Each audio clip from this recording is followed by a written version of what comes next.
Hello, everybody. Thanks for joining us for another episode of Arthur's Roundtable. We're super happy to be here with you and also happy to have Abe with us today. We have an interesting conversation that we'll have and hope that you enjoy it as well and share it with others. So, Abe, thanks for doing this and making some time.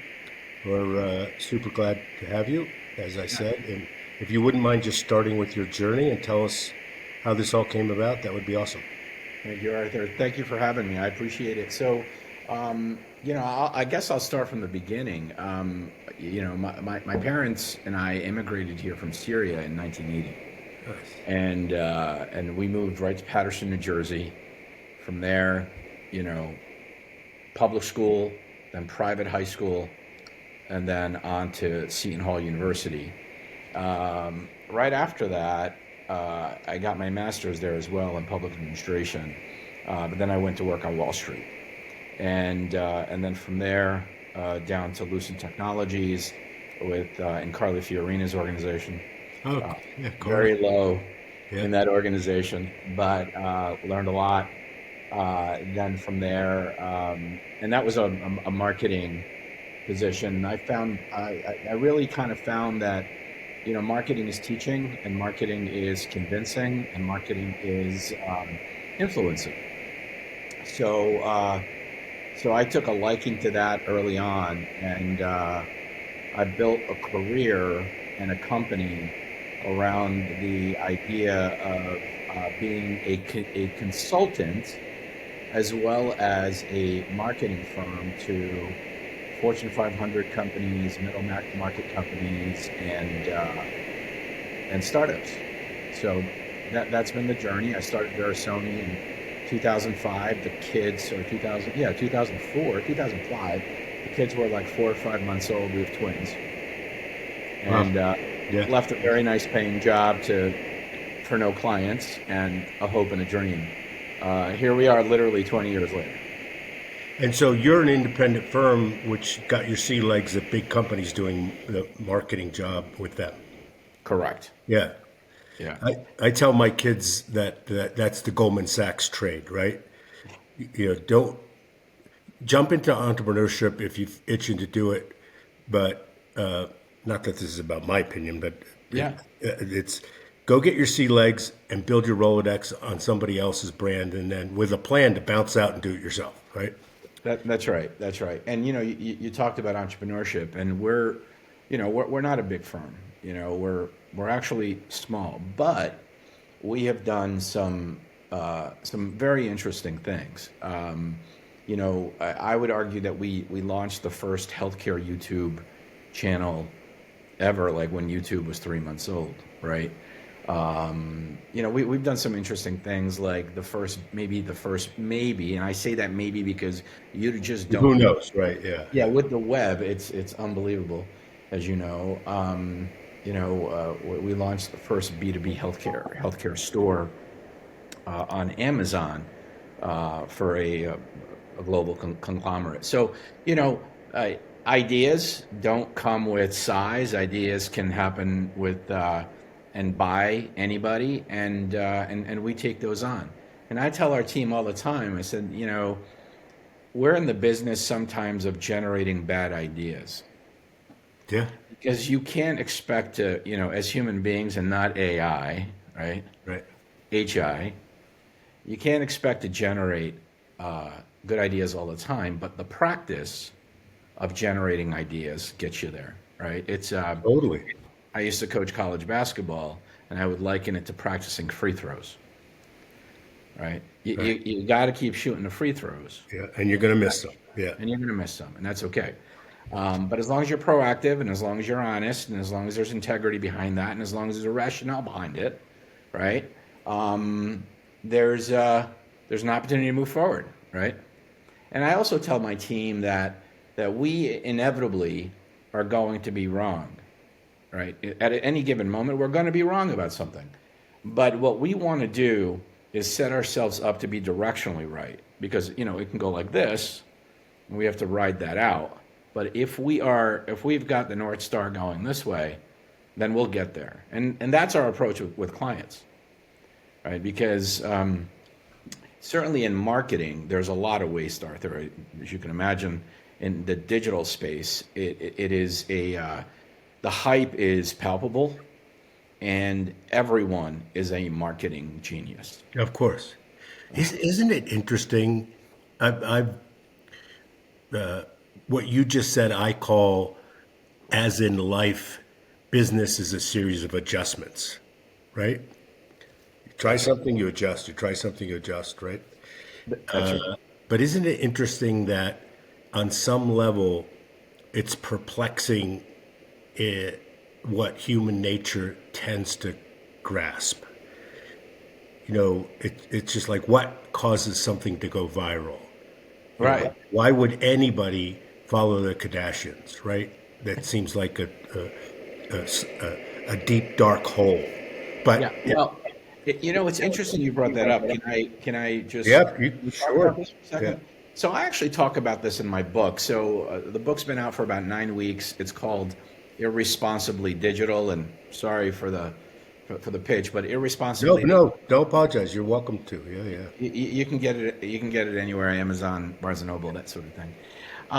And the whole Kardashian thing on social is interesting because we have those conversations internally and with clients and with everybody. And I'll say, look, the Kardashian thing on digital didn't happen on digital. They were on TV for 20 years, Yeah. right?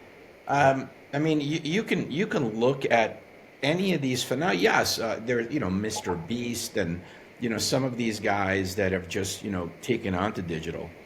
But if you look at who is really popular on digital, including the guy in the White House, Yeah. the guy was on TV for 14 years, I know. Yeah. right?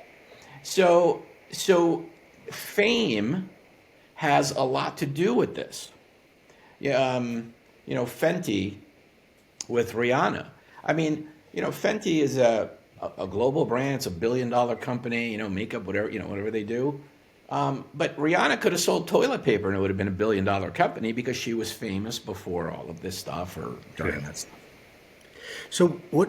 This isn't intentionally trying to pitch somebody else's book, but one of the things I read several years ago helped me understand why silly things like Kardashian became viral.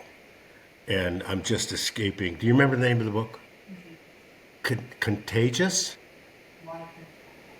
Why things come to catch on. Someone just helped me with the name of the book. Okay, good. Anyway, Yeah. it helped me understand that it in some level, not sure this is true, but it kind of made sense to me that it appeals to the fight or flight makeup of the human design because we tend not to have that fight or flight, you're running from the tiger in real life now, and that activates some part of that fight or flight mechanism within the human makeup. And that gives, that viscerally excites that part of thing that's innate within us.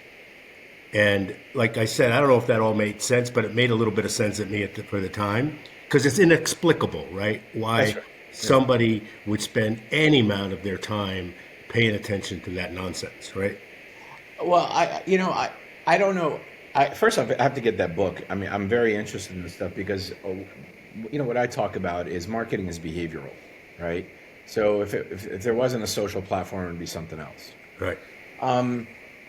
But it's sort of interesting that you say that because, like, why did people buy Pet Rock?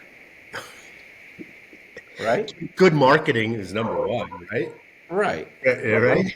But if the Kardashian thing, right? If we're starting from a position where that's irrational, we as a nation pet rock, Right. Look at that, the extreme, right? right? Totally. And what is that about? I think that's novelty, right? Yeah. I think It's that, a story. yeah, it's a story. Well, It's a story. let's face it, everything, people buy stories, they don't buy stuff, right? Right. I mean, Exactly. yeah. So yeah, I think you're right. I think when some of my friends, we'll talk about the rational market. I'll have to agree with Charlie Munger. I mean, I think he knows, and so does Mr. Buffett, and that, you know, there's really no such thing. And you're dealing with human beings and human emotions and human rationale. Why do people continue to spend, $1,900 or whatever it is for the iPhone, and just think about what the NFL is doing, right? Like, tickets are already through the roof, but now you have to pay, $25,000 for the right to buy those tickets. Is that a rational thing? No, it's not. And I Right. mean, It's an I emotion. love football. Like Yep. we really enjoy watching it, and there's all kinds of reasons why maybe I would consider not because of the stupid shit that they're doing. But it is encouraging to me, and thanks for letting me editorialize a little bit. Oh, please. Yeah. This is great. When you look at college football and you see the stadiums filled up and you see those kids Yeah. committed, wow. I love America. Like That's that gives me hope for America, right? Not it doesn't even have anything to do with football. It has to do right. with community, right? Community, absolutely. Yeah, and the college scene is about community, and you know, it is about also tribalism, Yep. right? We tend to be That's tribal, and I'm a Seton Hall guy, so right now I'm having a hard time trying to justify that Villanova has the Pope. yeah, I mean, right. come on, guys, right? So go Pirates. Yeah. But yeah, absolutely. We are, as far as, I could gather, we're not rational beings. We're So more irrational. so how do you explain in your book, for example, that viewpoint? If you're trying to market something to somebody and you go down the road as you suggest and make some mistakes to get to an endpoint that makes sense, how much of the rational expectation do you discount? I will tell you, I don't know. But here's what I do know. There needs to be a certain level of emotion in all of this, right? When people don't sell beer. I mean, just think about Range Rover, okay, right? I mean, their TV commercials, they're going up the 999 stairs. They're jumping off of that. They're going into the ocean. But what I see is, people going to the supermarket with Range Rovers, right? Well, not only that, they break all the time. Right. Right. Right. It's- But people buy them. yeah. And so, the rational thing would be like, hey, the Range Rover will get you to the supermarket. It will do this. It's a features and benefits kind of Yeah. thing, right? But none of this game is from Range Rover all the way down to buying tires, right? The tire situations, like, they'll scare you to death, like, they'll show the car going off the road or something like that. And so there needs to be a bit of emotion in this, but I will say that frankly, it literally depends on the product, service, and idea. That makes sense. That makes sense. Um, in With, in with Range Rover, by the way, don't you? It's really simple to me. It's status. That's the emotion that compels people to do it, right? it's status. Rolex, same thing, Yeah, same thing. right? Any of those luxury brands. If you're buying a refrigerator, it's a different argument, Yeah, right? But if you're talking about some of the top line stuff, well, where do you find that top line stuff? yeah, Well, you find it in certain outlets, and certain media that's not accessible to a particular, class. yeah. And so you have to be where your market is. I don't think I'm saying anything, world beating here. But ultimately, it's also about consistency. What I think the medium, the mid market, and even some of the large companies, because we kind of live in a world of short termism, right?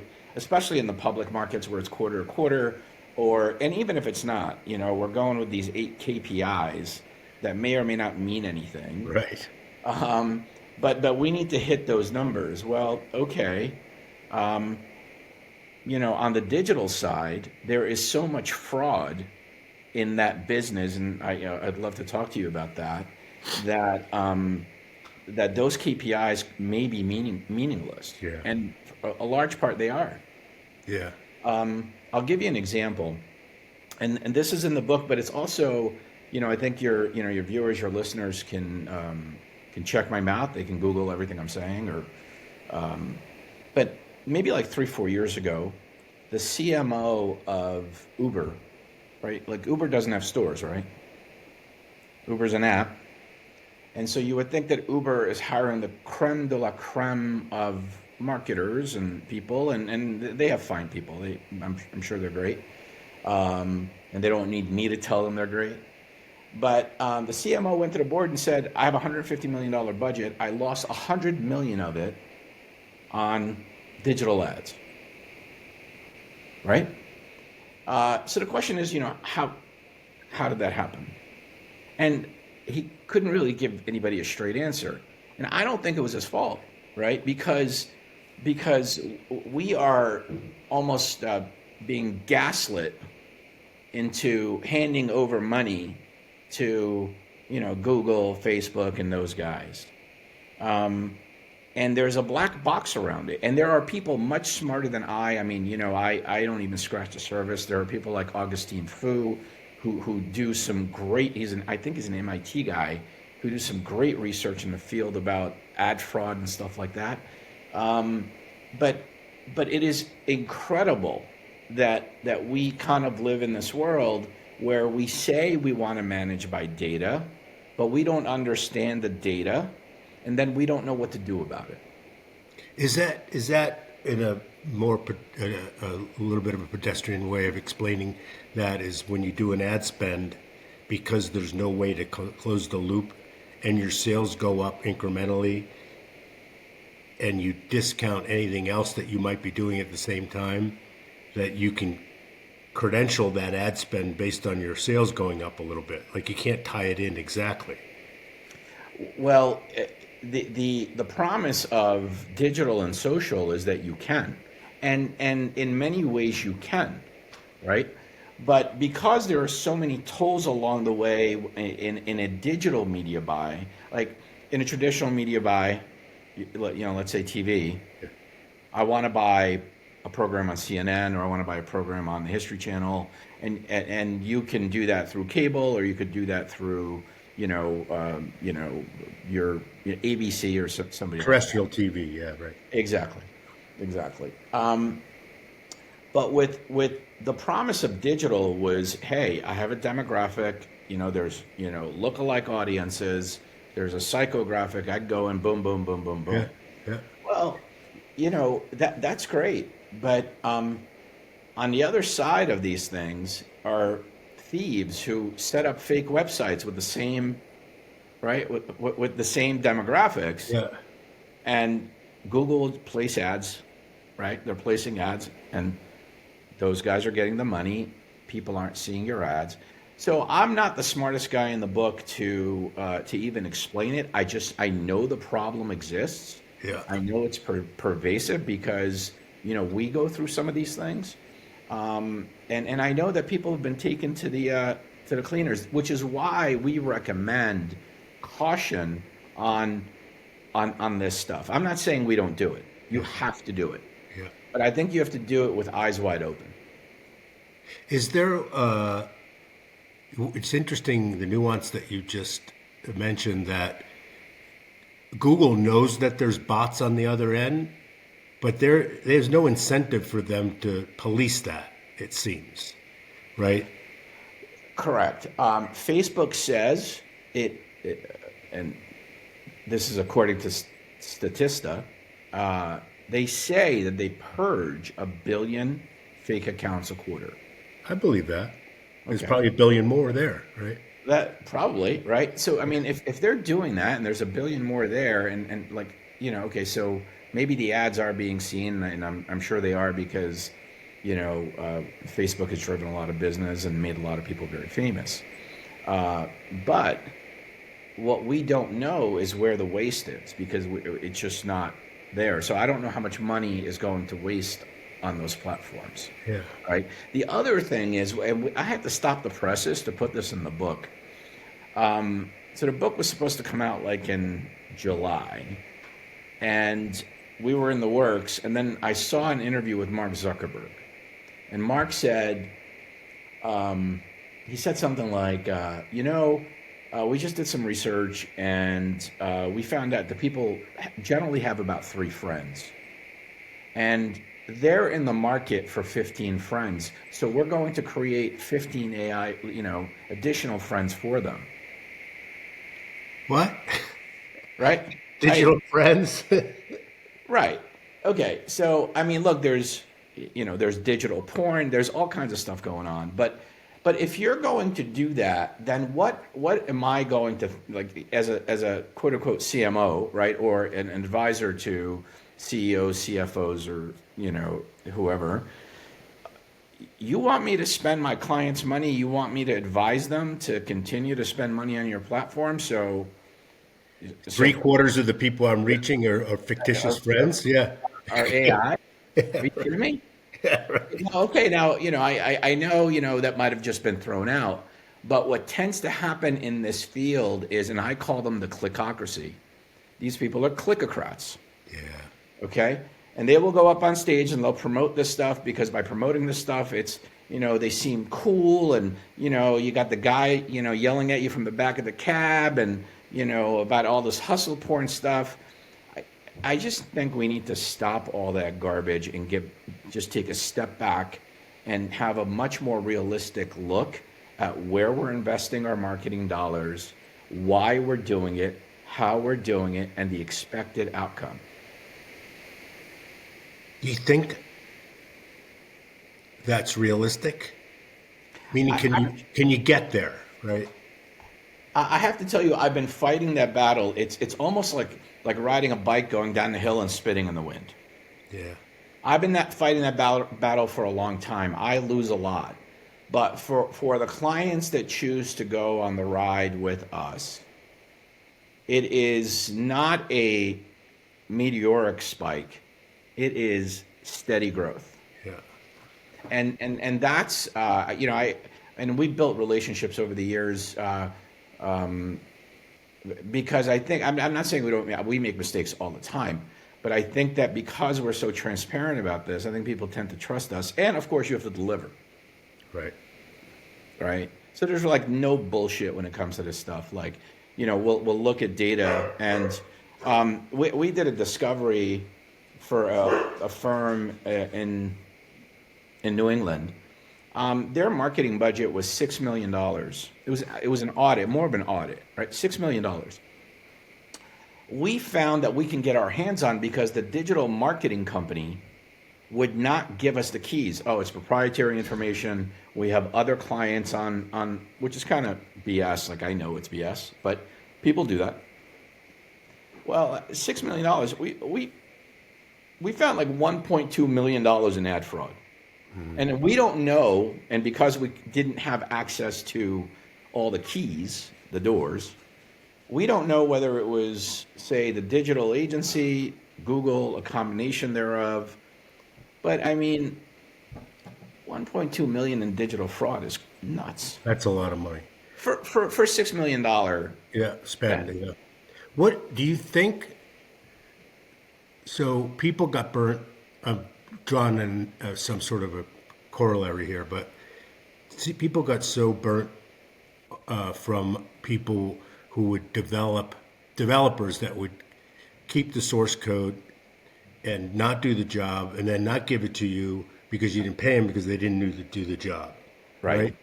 And so that happened, like forever and ever, and continues to, I imagine. Are the ad agencies, especially like in $6 million is a big spend, right? It's not small. Are they conspiring against the customers and all agreeing not to release the data for reasons that kind of make sense, but aren't real, like you suggest, where it's other clients' information, et cetera, et cetera? Can't you hold the gun to your head and say, "Look, we'll engage you, but we need the data"? Is that are they acquiescing? So, so I don't know. I mean, there's plenty of honorable folks. I mean, plenty of honorable folks in the field Yeah, who I think are working in the best interest of their clients.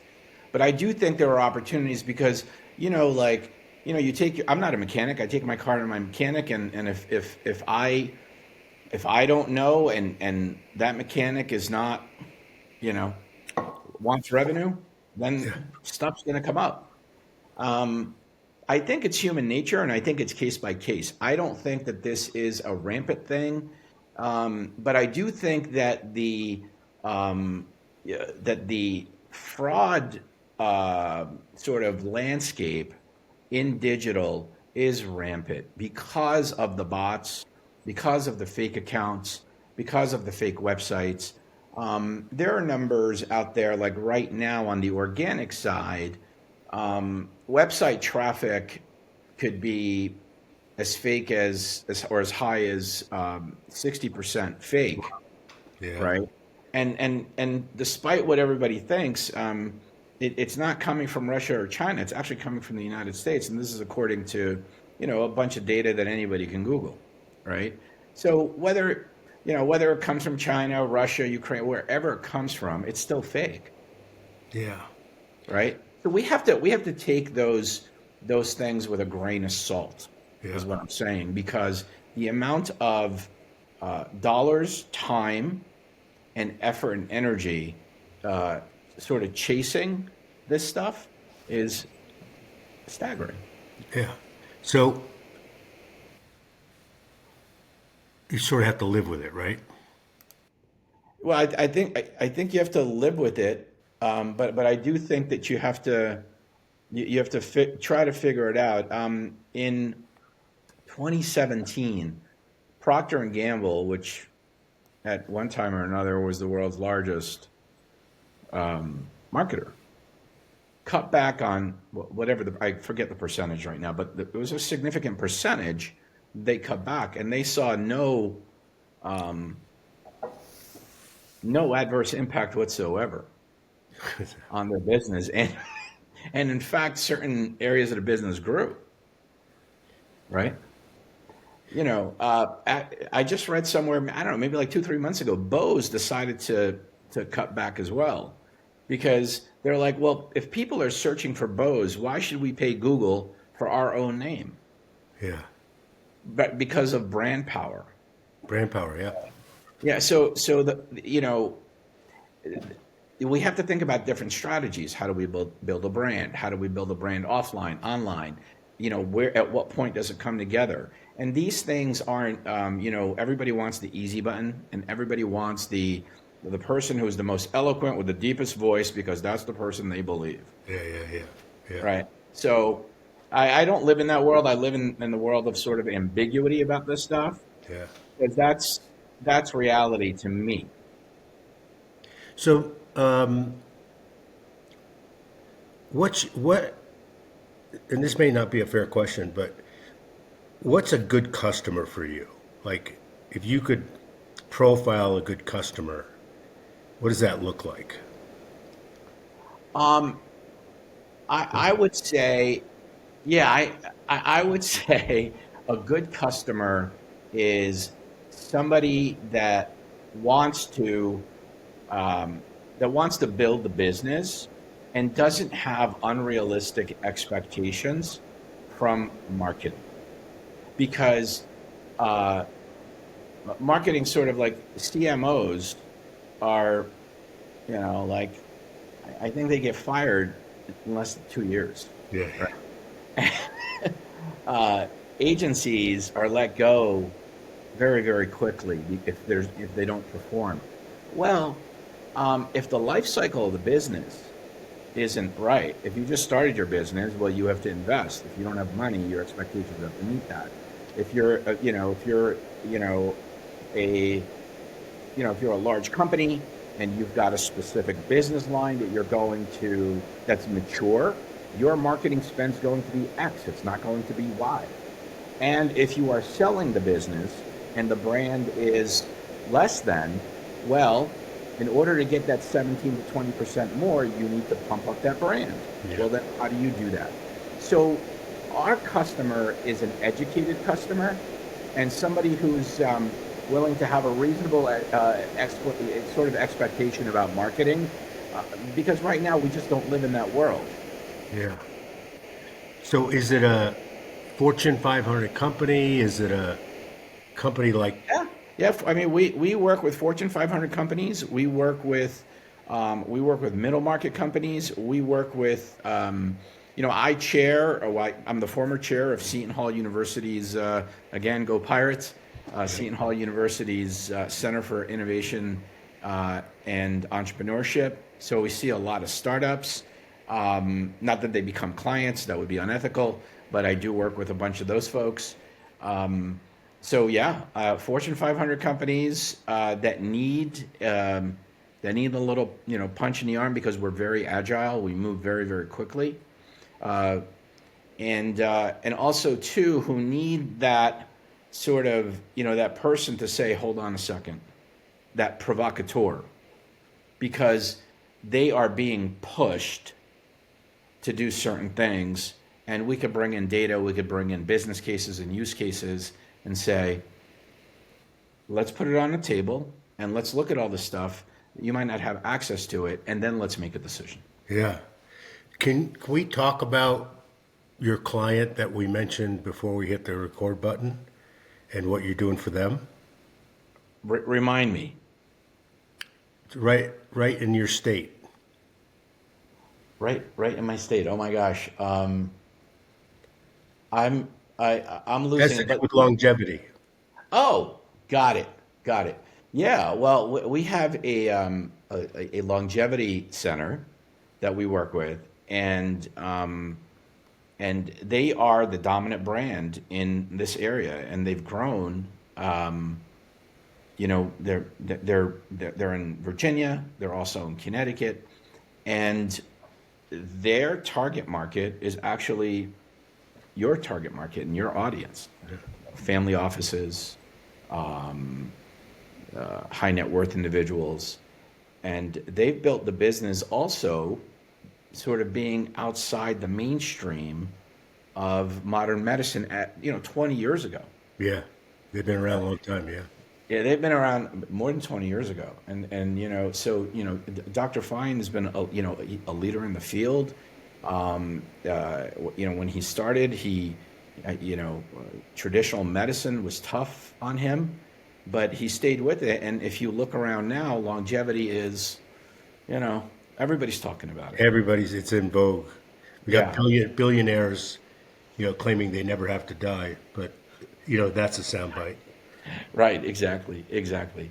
But I wanted to give you an example of another client that we work with Sure. out of Michigan. And when we met them about 5 years ago, they came to us for social, right? They're like, oh, we need social. And yes, of course, we need social, right? But when we looked at the total business, we recognized that they needed to go through digital transformation first. Because like even if you do social, they got to come back, you got to send them back to your website. Because remember, you don't own anything on social. That's, Facebook tomorrow yeah. could go, and then what happens, right? Yeah. The So only thing that explain, you own. I'm sorry, explain digital transformation before maybe Yeah. that's what you're about to do, but yeah. Yes, I'm going to do that. But thank you for that prompt. The only thing that you own on the web is your website and your email, right? Yeah. I mean, even this, Arthur, Riverside goes away. How are we going to do that? Yeah, How are we yeah, going yeah, yeah, yeah, totally. Yeah. right? YouTube goes away, all that. So it's really, really important that you bring things to the web. And they were an offline company and they couldn't scale fast enough. So we said, look, it's going to take 2 years, but we're gonna do this, and we're going to build an app, and we're going to move basically the training business online, and then we're going to project the business using webinars. And what we're going to do is we're going to partner with larger clients, right, or larger partners who who have a much larger audience, and then we would be able to work together to capture email. Believe it or not, email is an outperformer. Uh, I mean, it just outperforms social because according to Rivals IQ, which is these folks do God's work, I think, in this space. You know, the average engagement rate on social, on just organic, what do you think the number is, Arthur? Like as the percentage of time or the percentage of Like, overall reach?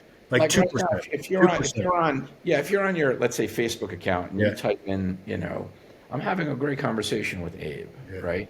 And you had 1,000 people that are relevant, by the way, not bots. Yeah. What do you think the engagement rate on that is? Less than 10%. Okay, it's 0.03. Yeah.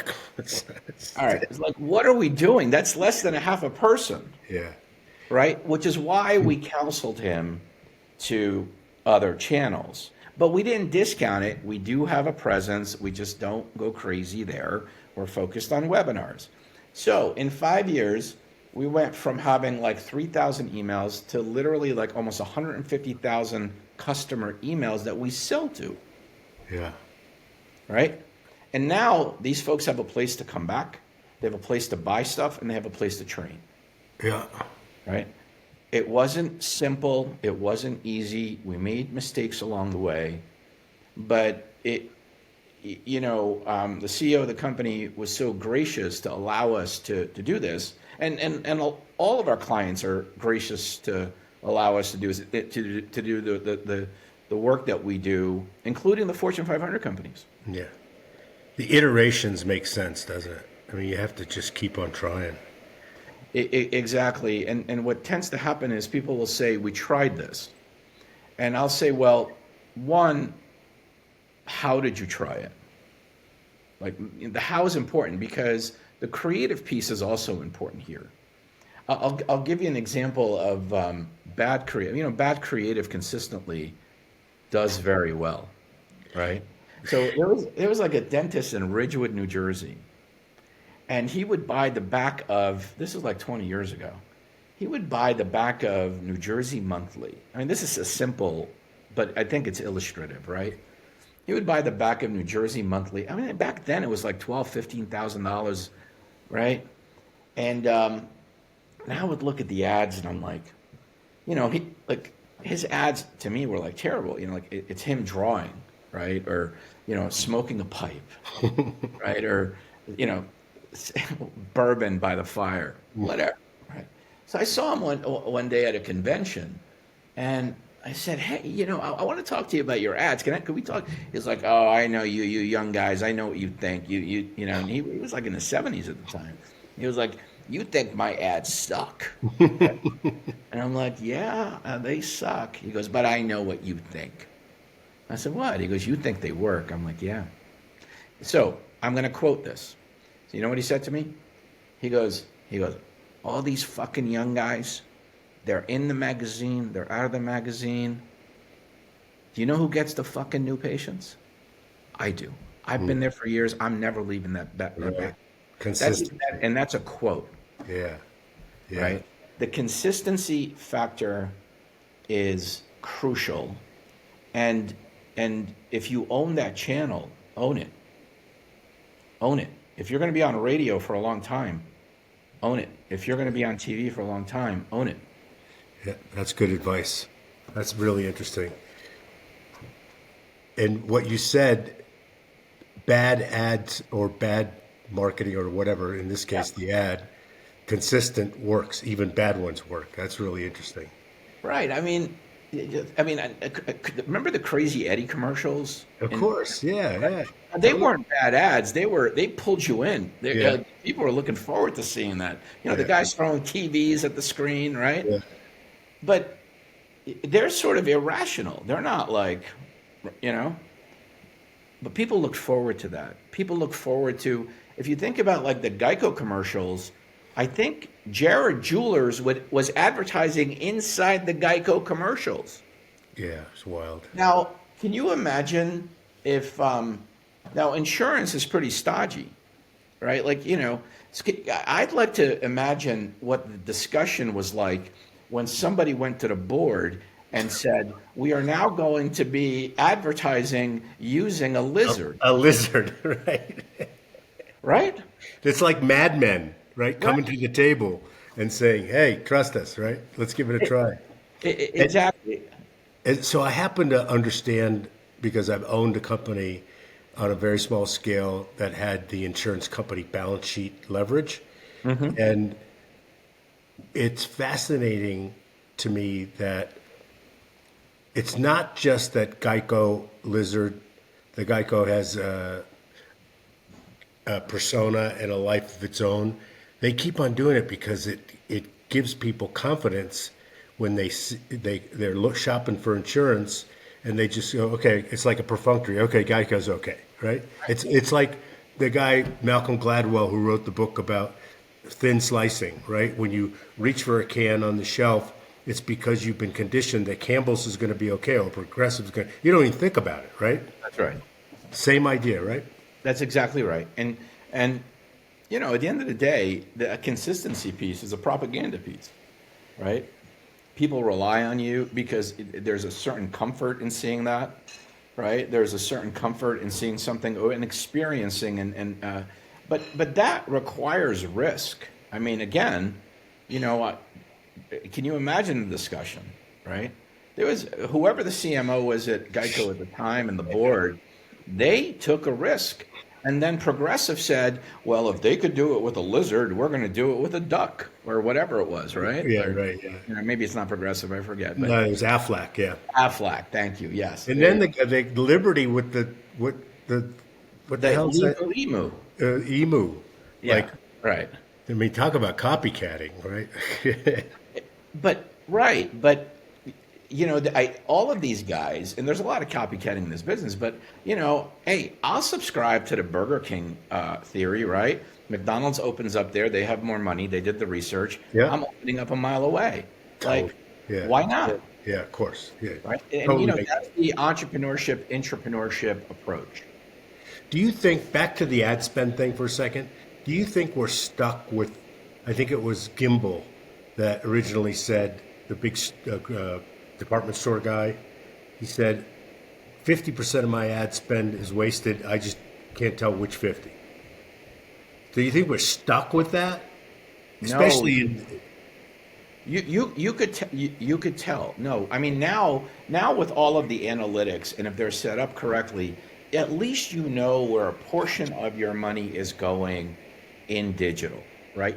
And in fact, you could be advertising on the Super Bowl and it's trackable now, right? Because of QR codes, maybe certain engagement mechanisms. It's definitely a lot better. But on the other side, you've got, people like Uber that we just talked about. yeah. TikTok also was sort of caught in that situation. Yeah. There's a company called Analytics, and they do a report every year, and they basically will present all of the companies that have been scammed in the space. So if you Google Analytics, you'll see the reports. And how legit is that data? Like, how do they get that data? It is hardcore data. I happen to trust their data. And the reason why I happen to trust their data is because, one, I follow them, but some of the other sort of counter-cultural guys who I follow also follow them. And I do read the reports. They're lengthy. They make sense to me. Yeah. The source data makes sense. The source data seems reliable. On the other side, we go through, let's say Google Analytics or certain ad buys, and some of the holes are glaring. Like, we don't know why that's there, right? Yeah. And Google will not tell us why that's there. Yeah.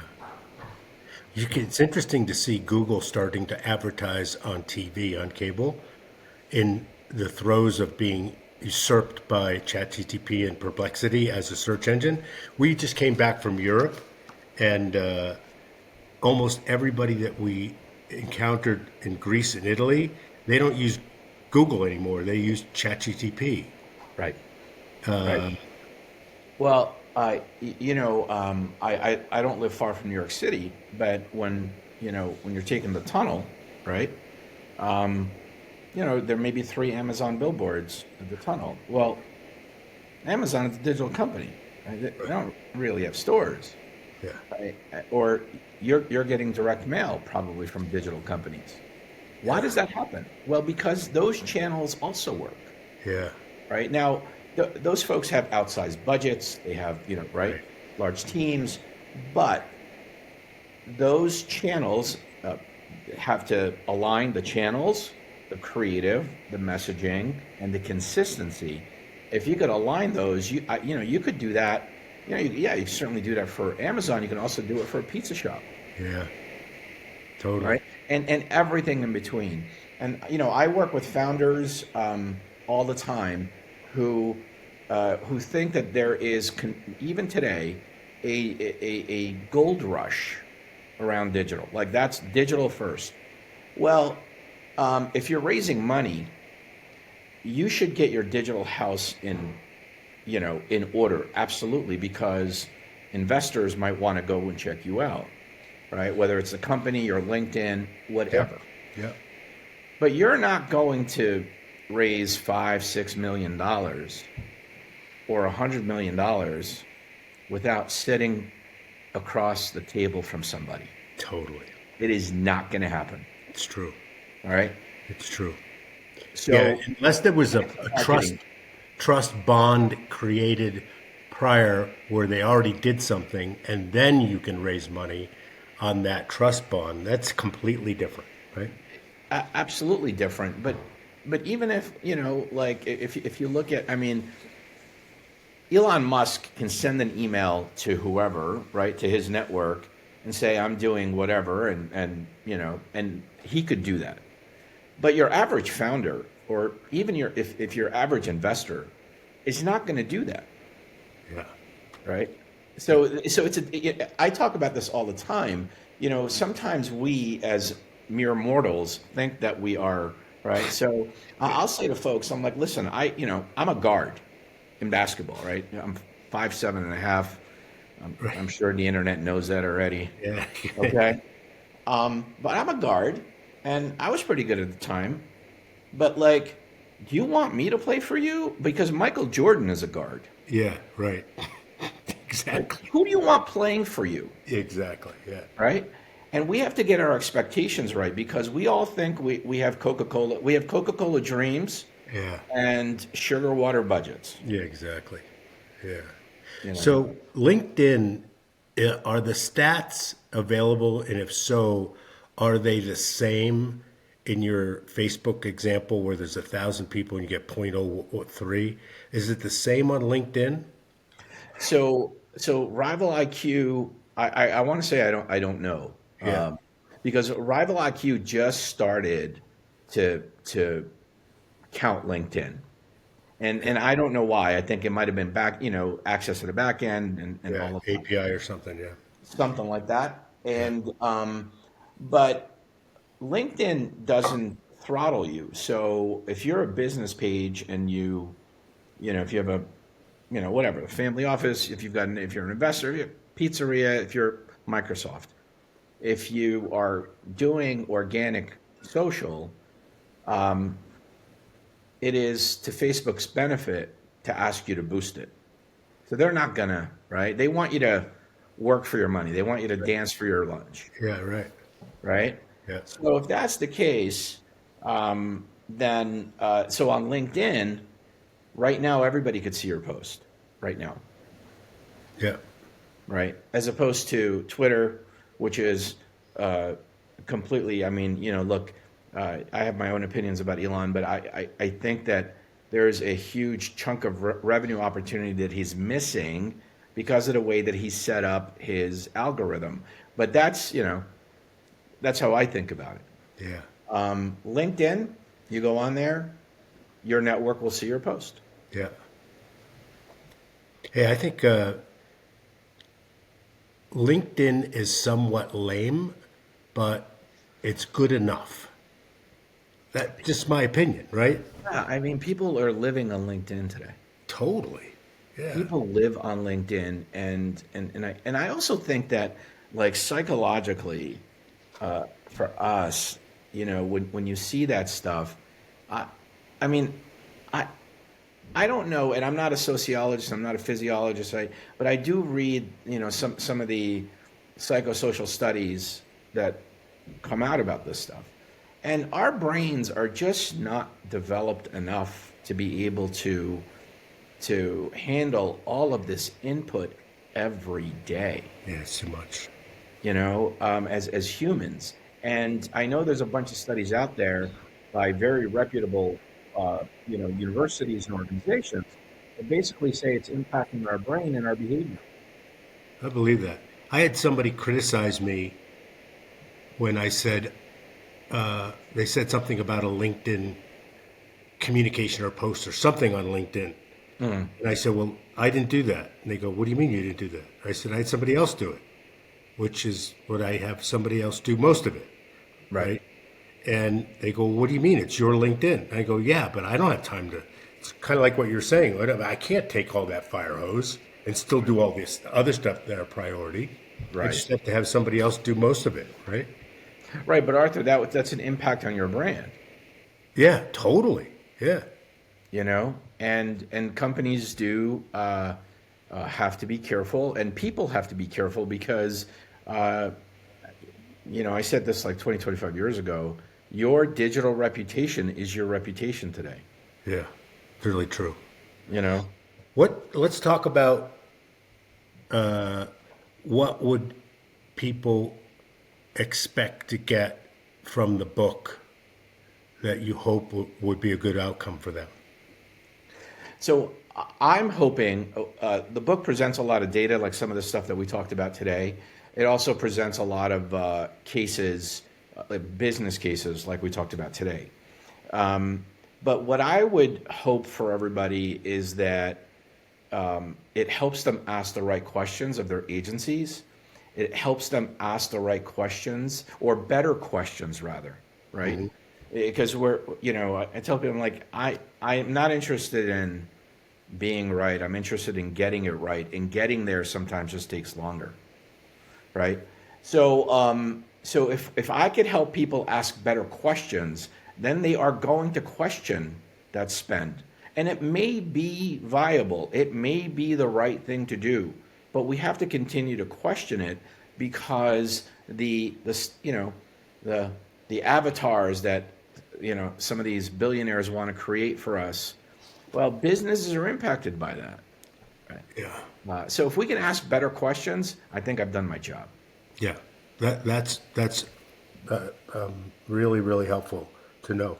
Do you remember everything that happened with Cambridge Analytica? I do.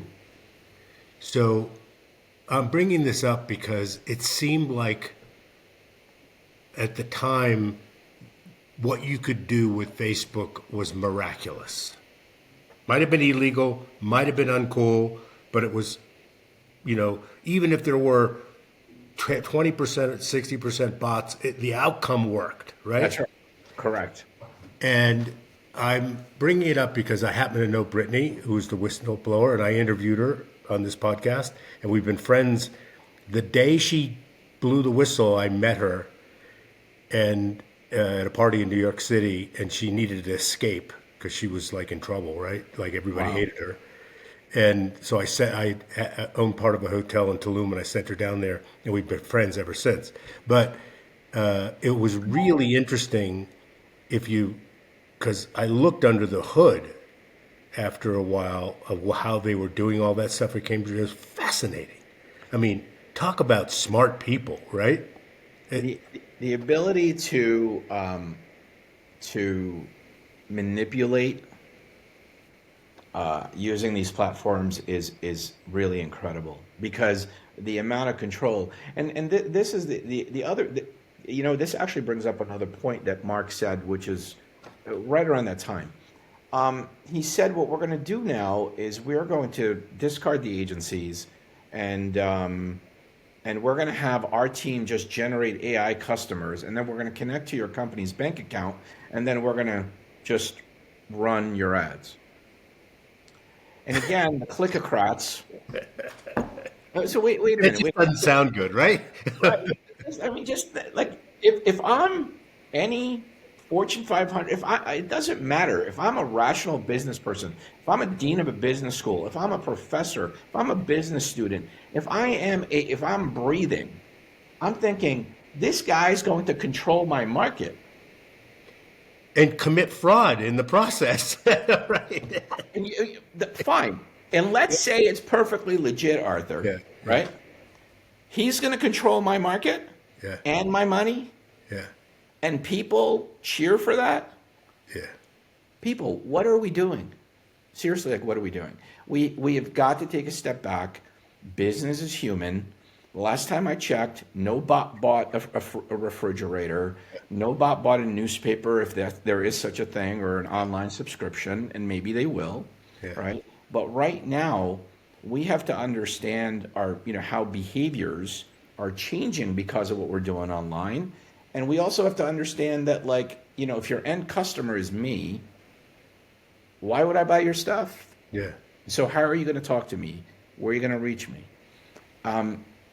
Those questions are rudimentary, and I think we're losing that because of let's do this and let's do that and let's try this and let's try that.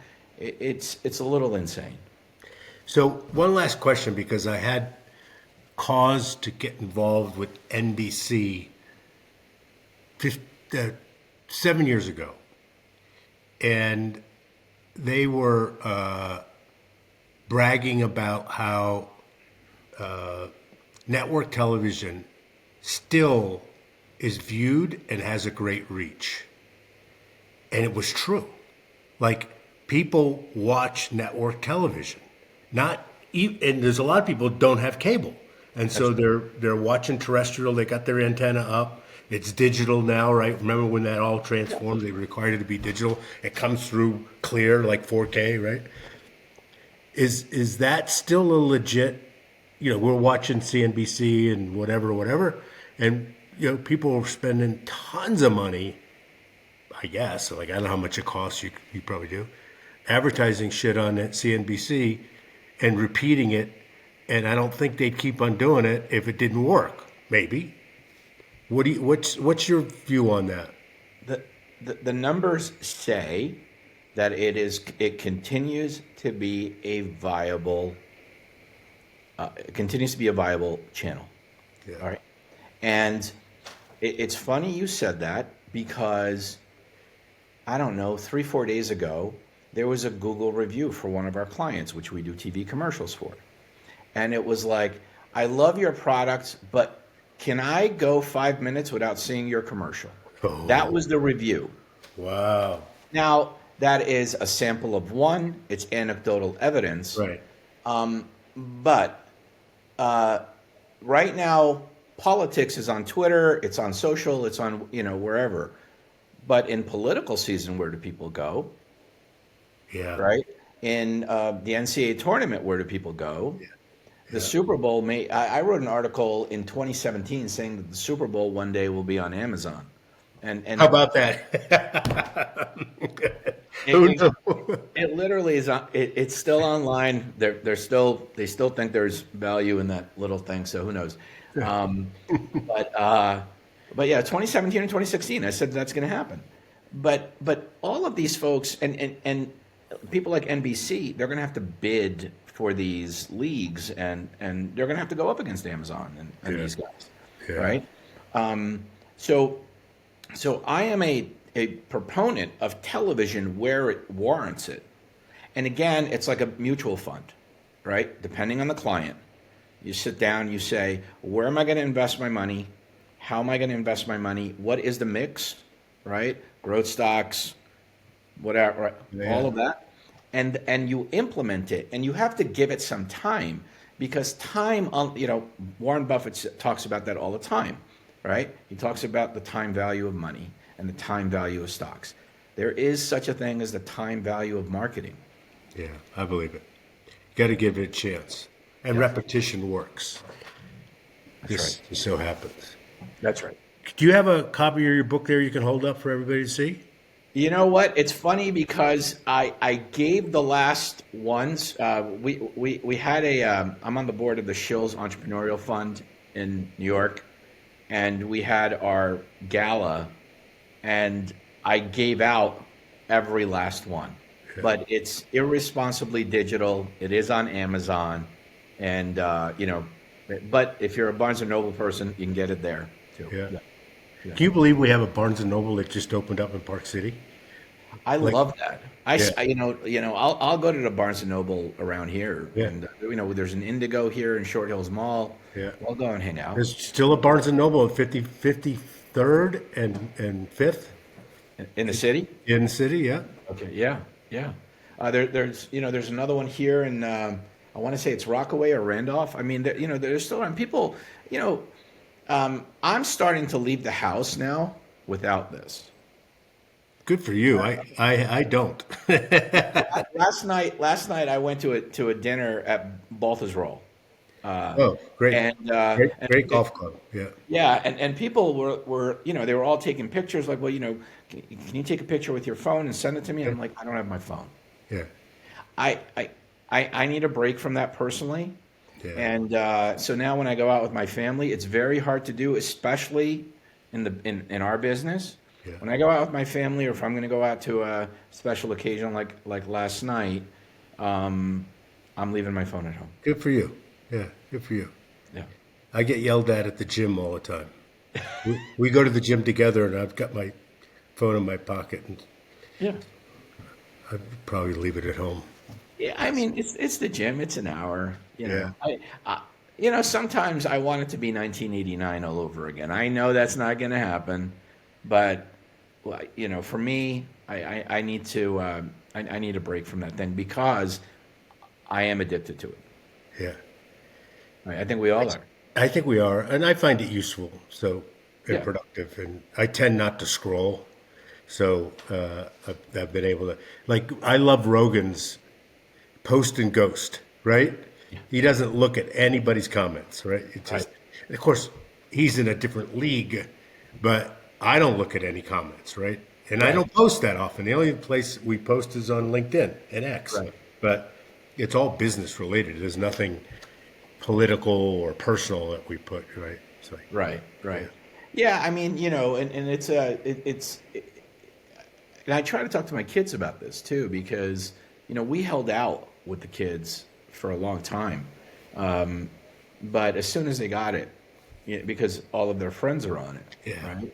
They were sucked in. So I think this continues to be a brave new world, and it keeps getting either braver or newer with AI, and I don't know what's next and the impact of that.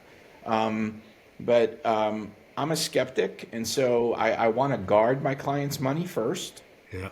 before we do anything. So, I do feel like there's a fiduciary thing going on there with our relationship, simply because I've experienced the waste, and I don't want them to experience that. Yeah, totally appreciate that. Well, this has been super fun, Abe. Thanks. Thank So you. glad you were able to do this. Yeah, me too. Thank you. Thanks for your time, and thanks for the opportunity. You're very welcome. We'll make sure you get a copy of everything and share it with your folks. And I'll send you a book. You just send me your address. I would love that. Yeah, and I'll read it. I know Please. people say that, but I'll read it. Please. Good. Great. Thank you, Abe. And thank you, everybody, for joining us today. Till next time. Thank you. Bye-bye. Bye.